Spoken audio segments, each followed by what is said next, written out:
본교재, 오늘 첫째 날 본교재 이름은 이제 너의 첫걸음을 위한 이런 제목으로 이제 교재를 준비를 했습니다. 그래서 오늘은 첫 번째 수업이고 다음 주 이제 두 번째 수업 때 또 교재가 또 준비가 되어 있습니다. 그래서 일단은 오늘은 첫째 날이니까 선생님이 간단하게 수업에 대해서 간단하게 안내를 할 겁니다. 참고로 이제 우리 본교재와 그 다음에 예시답안 선생님이 매주 예시답안도 같이 넣어 놓거든. 그래서 그것도 조금 참고해서 이렇게 답안을 쓰시면 될 것 같고, 또 채점 기준도 같이 넣어 놨습니다. 그래서 본교재, 예시답안, 채점 기준 이렇게 세 개를 같이 매주 준비를 해두니까 그렇게 참고하시면 될 것 같습니다. 그럼 우리 수업에 대해서 간단하게 소개를 하도록 하겠습니다. 우선은 이 본 수업은 주제별 수리논술 문항으로 실전 연습이 되도록 구성했습니다. 그래서 이제 오늘 같은 경우는 최대값을 구하시오 라는 토픽으로 이제 준비를 했는데, 참고로 1학기 동안에 진행되는 이 수업은 우리 이제 수리논술 세부 토픽들, 그래서 예를 들어서 오늘 같은 경우 최대값을 구하시오 라는 문제가 나왔을 때 어떤 아이디어로 접근을 해야 하는지, 이런 아이디어 모음 수업이라고 보시면 됩니다. 그래서 매주 주제가 따로따로 있습니다. 그래서 주제마다 접근들에 대해서 정리를 해주는 그런 수업이라고 보시면 되고, 그래서 다음 주는 이제 최소값 토픽, 최소값을 구하시오 라는 문제가 나왔을 때 어떻게 접근을 해야 하는지, 이런 식으로 이제 아이디어 모음 수업이다라고 보시면 될 것 같습니다. 그래서 토픽별 문항 분석을 통해 문제 해결 능력을 기르는데 주안점을 두는 수업이다. 수리논술에서 최근 기출 경향에 맞춰 교과 과정을 넘어가는 내용은 최대한 배제한다. 사실은 우리 수리논술이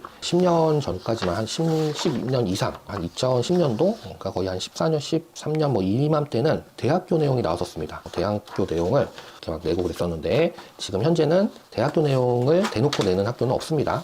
다만 우리가 교과서에 보시면은 심화 내용이라고 해서 이제 한 페이지로 있는 그런 내용들은 나오는 경우가 있습니다. 그래서 그런 주제들은 이제 선생님이 따로 뽑아가지고 수업을 하지만 대학교 내용을 딱 하지는 않습니다. 대학교 내용은 지금 현재는 우리 수리논술에 출제가 되는 경우는 없기 때문에 우리 지금 현재 트렌드에 맞춰서 수업을 한다라고 생각을 하시면 될 것 같습니다. 그래서 매 수업 작성한 답안에 대해 점검한 후 개별적으로 논리적 서술 과정을 수정 보완하는 개별 첨삭 피드백을 통해 답안 구성을 꾸준히 연습한다. 일단은 이제 우리 온라인 수업이기 때문에 첨삭을 여러분들이 이제 수업을 마치고 나서 선생님한테 사진 찍어서 보내주시거나 아니면은 이제 파일에다가 쓰셨다면은 파일을 그대로 이렇게 선생님한테 보내주시면 됩니다. 그러면은 선생님이 첨삭해서 다시 보내주고 피드백을 주도록 하겠습니다. 이 수업의 기본 구성 지금 보면은 먼저 수업을 어떻게 진행을 하냐면, 선생님이 개념 설명하고 그 다음에 문제 풀이하고 뭐 이런 시간이 대략 한 80분 정도의 비중을 갖고, 여러분들이 답안을 직접 쓰셔야 되는 시간이 대략 한 90분 정도의 비중을 갖는다는 얘기입니다. 이 비중. 무슨 말이냐면, 우선은 이제 개념 설명을 먼저 하고 나서 그 다음에 문제 제시문,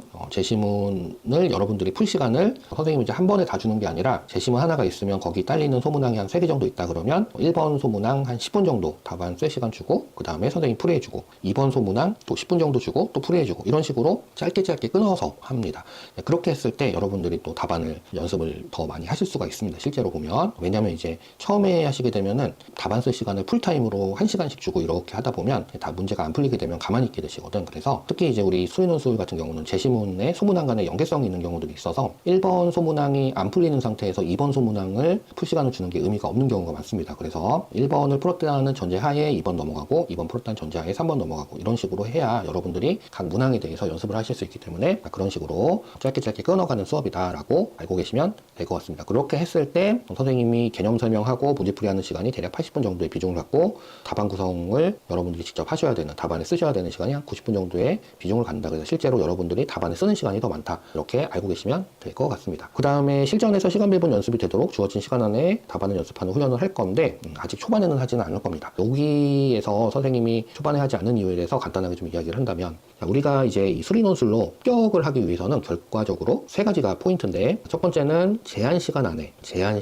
우리는 이제 시험이라는 그 시간 안에 발상을 해서, 즉 접근을 해서 설명할 수 있는가, 이게 서술이지, 그지? 결국은 이 3가지가 합불의 포인트라고 보시면 되는데, 우선은 시험 시간 안에 접근을 해서 아이디어를 떠올려서 어떻게 접근해야 할지를 떠올리셔서 설명하는 거지, 서술하는 거지. 그런데 실제로 사실 우리 수리논술에서 가장 중요한 포인트는 발상입니다. 발상. 즉 접근을 일단 하셔야 그 다음에 이제 서술을 어떻게 할 건지, 또 시간 안에 쓸 건지가 얘기가 되는 거지, 접근을 하지 못하는 상태에서는 사실 제한 시간 안에 쓸 수가 없겠지. 접근이 접근이 안 되니까, 그치? 그냥 시간이 다 남으시게 되고, 또 접근이 안 되는 상태에서 설명을 할 수가 없습니다. 그치? 그래서 결과적으로는 이 접근이 가장 중요한 합격 포인트라고 보시면 되고, 자기가 접근이 되는 상태라면, 그 다음에 이제 제한 시간 안에 떠올리는 거는 자연스럽게 따라오는 거거든. 실제로 여러분들이 수학을 공부를 하실 때 수학 문제를 보시고 접근이 되시면 당연히 제한 시간 안에 풀어내실 수가 있는 거잖아. 그치? 문제를 딱 보는 순간, 이거 어떻게 접근해야겠다라면 시간 조절은 그러니까 자연스럽게 따라오는 거라서 사실은 가장 중요한 건 접근이고, 또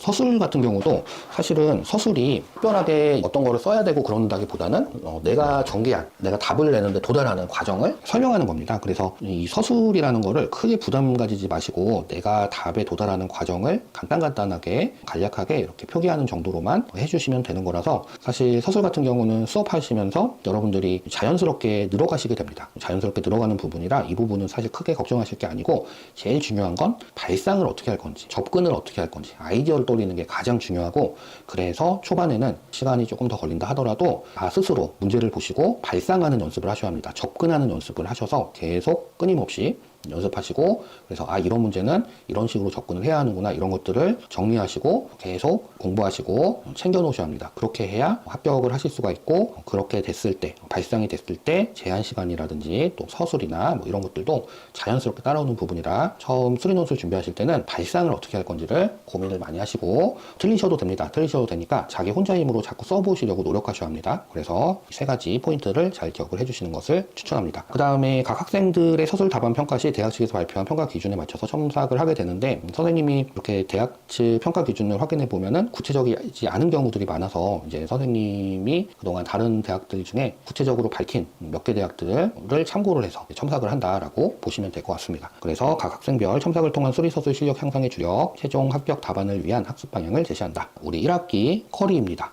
우리 1학기 쿼리인데, 우선은 이 1학기 쿼리를 간단하게 살펴보시면은, 오늘은 이제 최대값을 구하시오라는 토픽으로 진행을 할 거고, 다음 주는 최소값, 그리고 3주차 대수를 비교하시오. 4강은 시그마 관련 문제, 5강은 넓이 부피 인테그랄 관련 문항들에 대한 아이디어입니다. 요게 이제 우리 온라인 수업 같은 경우는 1, 2, 3, 4, 1, 2, 3, 4가 이제 3월 진도입니다. 그리고 요 4개, 5개, 5강까지는 수원수투 미적, 수원수투 미적 위주라고 보시면 됩니다. 물론 간간히 고등학교 1학년 확통은 이제 모든 대학이 다 나오는데, 고등학교 1학년 때 여러분이 순열조합 배웠잖아, 그지? 그것들도 가끔 나옵니다. 그 다음에 5, 6, 7이 4월 진도입니다. 4월 진도고, 여기 5강 같은 경우도 그치, 수원수투 미적분 위주고, 이제 얘가 이제 확통입니다, 그치? 그래서 만약에 자기가 확통은 포함되지 않는 대학만 지원을 할 거다 그러시면은 6강은 안 들으셔도 됩니다. 그 다음에 7강은 이제 증명 파트입니다. 증명 파트. 7강과 8강 사이에 테스트 수업이 한번 있습니다.